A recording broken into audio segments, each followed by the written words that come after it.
Yeah, we back with another. You thought I was gonna say it? Nah. But today we talking about Marathon Season 2. After a couple updates, I just wanted to touch bases, see what y'all think about the update so far. But we're gonna talk about the launch day.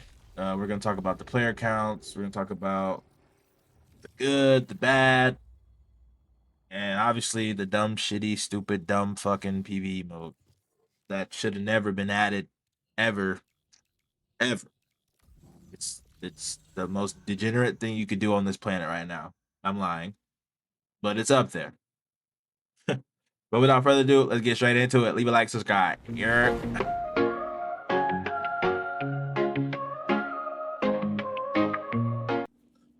Season 2 didn't exactly have the smoothest start. I mean, within the first day, the servers were brought offline for somewhere around 4 to 6 hours. I can't quite remember. And at the time of making this video, I'm not entirely sure if it was due to a DDoS attack or server instability or some combination of both. And you guys can let me know in the comments below. Not really sure. Either way, it wasn't really a good look. When you're trying to bring back players for a new season, the last thing you want is people being unable to play the game during launch day or even launch week. Yeah, it's crazy. And unfortunately, that wasn't the only concern. If you look at the Steam charts, player counts were hovering around 30 to 40K. And it's also during a free-to-play weekend. Or not even weekend, free-to-play week. Like, they gave you a whole week. Still going on. I'm pretty sure the last date's tomorrow. Maybe they extended it. I'm not sure, but that's horrible. Now, don't get me wrong. That's not a dead game by any means. But considering this was a brand new season, a major update, and a free weekend, why do I keep saying free weekend? A free week. And all this happened at the same time. I think a lot of people expected significantly higher numbers, especially for a game Bungie is investing heavily into. Now, before this turns into a doom and gloom video, let's talk about what I actually like about Season 2, because there's a lot of good here. Seeker deployed. The biggest positive for me is the cradle changes. Removing shell upgrades from faction progression was absolutely the right move. I mean, I kind of hated it, I'm gonna be honest. And I joined in a little late, so it was kind of hard for me to play catch up. I mean, I didn't play like, 8 hours a day, but for the average player, it's kind of hard to, get the upgrades and, max out your factions unless you just sat there doing quests all day, which, it's a part of the game, but it's not the biggest part of the game. And previously, it just kind of felt super forced. I mean, you couldn't really have any creative like builds or anything. I mean, obviously you can max it out, which we're gonna talk about that later. Which I don't know how people are doing that, but um, you can like have specific builds early on, and I think they should go and lean more into that instead of being able to max every stat out in your cradle. But I don't. The system just feels more flexible and more rewarding. You're progressing your character while still having freedom in how you want to play, and honestly, it's just way better. It respects the player's time way more. But another great change is the faction leveling speed. I mean, it's way faster than before. Very noticeable. I think I'm ranked 20 in like most of my factions at Engage. the time of recording this video. This is a pre-recorded gameplay in the background, but yeah, it's just way better. You're spending less time grinding and more time actually playing the game. Run around doing quests is fun until you get third party by a team when you're trying to do a quest in bio research or whatever on Night Marsh, whatever. All right, weapon balancing. The weapon balance changes have been pretty solid. One of the biggest examples is the Mizraya Gold mod nerf. They toned it down a little bit, which is great. It was dominating way too many engagements, and it was definitely an automatic choice if you had it, especially in cryo and the close quarter engagement. Even outpost sometimes, but you kind of rarely see people bring them out. But they toned that down. And seeing Bungie step in and tone it down was definitely a good decision. The same goes for some other weapon drops. Now the weapon drop rates. Now you don't really see too many different weapons. I mean, if my vault's full of like M77 assault rifles and the new battle pistol and the new KKV SMG, two beautiful weapons. That's about it. I don't really see any other weapons. It's kind of like they dropped the rates too much, I would say, but it still feels good, kind of, because we all are all trying out a new meta, as you would say. I don't know, but a lot of loot feels more appropriately distributed, in my opinion. But I think they toned it down a little too much. Now, the new additions are actually fun, such as the battle pistol has become one of my favorites. Honestly, it's really fun. Kind of OP, but I feel like that's good for a new weapon. Also, the KKV SMG, which has the built-in silencer, uh, feels really good. It's not a bully, but it's fast, aggressive, and it gives players another strong close range option without feeling completely broken. And then we have the overrun auto rifle buff. Now, this gun used to be so dirt.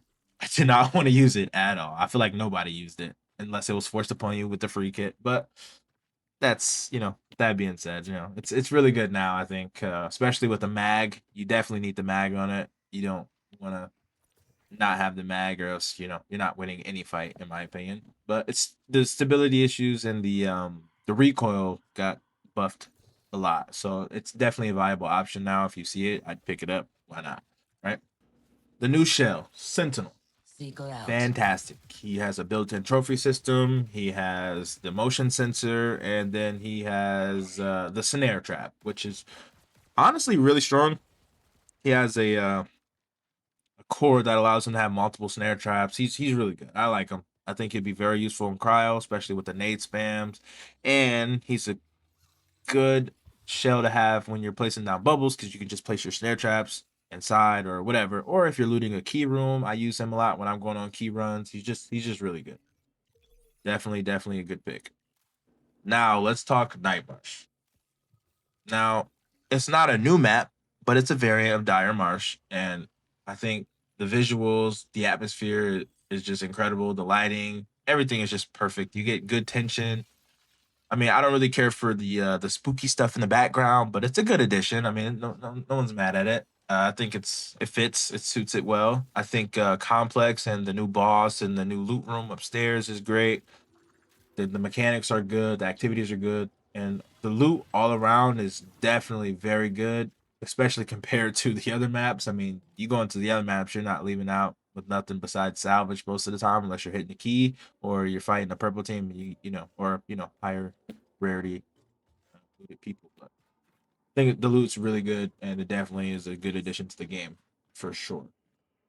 Right now, we're gonna kind of move on to the negatives of season two, or the game in general.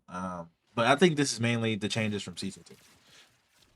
So the first thing that immediately stood out was the pinwheel loot changes and the key room changes and the key drop rates. I genuinely don't understand the direction here. I mean, the rewards don't feel worth the time investment. The entire activity feels less exciting than before. In many cases, it just feels like a waste of time. Like, I shouldn't have to wipe three other teams, find these keys, and go in the pinwheel, fight all these bots, and then I'm getting nothing. Like, the most you'll get is some purple salvage. You may get lucky with some purple implants that are maybe good, or maybe a purple shield. Or I don't think I've seen a purple backpack at all. Um, and then you just get a cryo key, basically guaranteed every run. I mean, it's cool for the poor. No offense to you guys that aren't, PvP, experts, but it's not worth it anymore. Now moving on to the keys, the same issue applies. The key, the loot, it's just horrible. Like, I don't care if it's a blue, purple, gold. I feel like I'm getting nothing out of it, like, at all. It's horrible. And to make matters worse, the key drop rates don't even feel particularly great either. Like, I'm killing wardens, whatever. I mean, I'm not getting anything besides a cryo key every single time. And you could spend a significant amount of time chasing keys only to receive rewards that just don't justify the effort. Like, everybody knows you're hitting the key on the map, so make the loot worth it. They're all gonna come after us. We all know that feeling, the tension we get, all the high loot we brought in to protect ourselves, to get the key, to loot the key. you know, make it worth it. In many situations, you're honestly better off doing something else entirely for loot. And trust me, we'll get back to that at some point in this video. But another issues I've noticed, I mean, this is with the game in general, is ground loot. Across a lot of matches, the ground loot just feels really weak. There are moments where entire areas feel like there's nothing meaningful there, nothing valuable. And as a player, I feel like you should feel like you can stumble across something valuable every now and again. I feel like we don't get that unless we're getting a key, or like I said, we're fighting a team full of purple shields or gold shields or whatever the case may be. And I just feel like for an extraction shooter, that's not really appealing at all, and it's kind of boring. I'm gonna be honest. Moving on to Warden loot. Now, they're not a guaranteed spawn on any map. The So when you do fight the Warden, it's pretty difficult. Plus, you got to deal with 4 other teams or 3 other teams on outposts or whatever map you're on. But the Warden loot feels so horrible and it's so disappointing. Like, there's not guaranteed keys. There's nothing. You get a couple grenades and maybe some blue mods or implants or whatever, and that's about it. Like, I get a cryo key here and there, but again, the This good cryo for you? keys, they're good to have, sure. They provide loot, but at the same time, not everybody's got a team to go play cryo. But if I want to go hit a key room and do something with randos on Night Marsh or perimeter, whatever, like, I just feel like the cryo key spawn rate and drop rate is too high. It's not good. Now, let's address the biggest issue in Marathon right now, the PvE mode, or as many players are calling it, the Degen Farm. This is a massive problem, and I don't think enough players are talking about how damaging it could be for the game. Right now, players can enter this mode, farm gold and purple loot at an absurd rate, and the result, the in-game economy is flooded. Players are filling their vaults, they're maxing out their cradles, they're stacking resources, and they're doing Who's it out without there? engaging with the core extraction shooter experience. That's the problem. If I'm playing a PvP extraction shooter, the best rewards should come from taking risk and fighting other players and surviving difficult encounters and extracting under pressure, not from farming a low risk PvE activity for hours. Threat marked. The entire appeal of an extraction shooter is the risk versus reward. When you remove the risk but keep the reward, the entire system starts breaking apart. And that's exactly what's happening. What's even worse is that players who didn't take advantage of this farm are now at a significant disadvantage, and the economy has moved so quickly that many players feel forced to participate just to keep up, and that's Warning, never healthy for a game. reinforcements You detected. shouldn't feel punished for playing the game the way it's intended. The timing of all this couldn't be any worse. The game was free to play during launch week, meaning tons of players had access to this farming strategy. On top of Seeker that, there was out. an issue where some players were reportedly getting the deluxe edition for around $14 just because the error in the system of them having the game installed for free to play and then them, purchasing it for $14 for the deluxe version to, like, you can what's it called? You can upgrade to the deluxe edition for, whatever the amount was. But so now that you have server issues, free to play weekend, the economy breaking, PVE farms, and a discounted editions all happening at the same time, that's ESC kind of a con lot. And movement. at the end of the day, though, I don't think Interception season 2 is bad. I representing actually think it's profit. pretty good overall. The progression changes are better, the weapon balance is better, the new weapons are fun, the Sentinel shell is great. Night Marsh is an awesome map. There's a lot to like for sure. But Bungie needs to act quickly on some of these economy issues, because if the PvE farm remains the most efficient way to get top tier loot, then Marathon slowly stops feeling like an extraction shooter. And once players lose that sense of risk and tension, that's when you start losing the identity of the game itself. Need But this? yeah, now those are my thoughts on season 2. What do you 5 guys minutes think? Are remain. you enjoying the update? Do you agree with the PvE farming concerns? What changes would you like Bungie to make moving forward besides Destiny 3? We get it. We won Destiny 3. I won Destiny 3. Grab I all think you everybody can. wants Destiny 3. But let me know in the comments down below. If you enjoyed the video, leave a like, subscribe for more Marathon Destiny content. I'll catch you guys in the next one. Weezy out of here.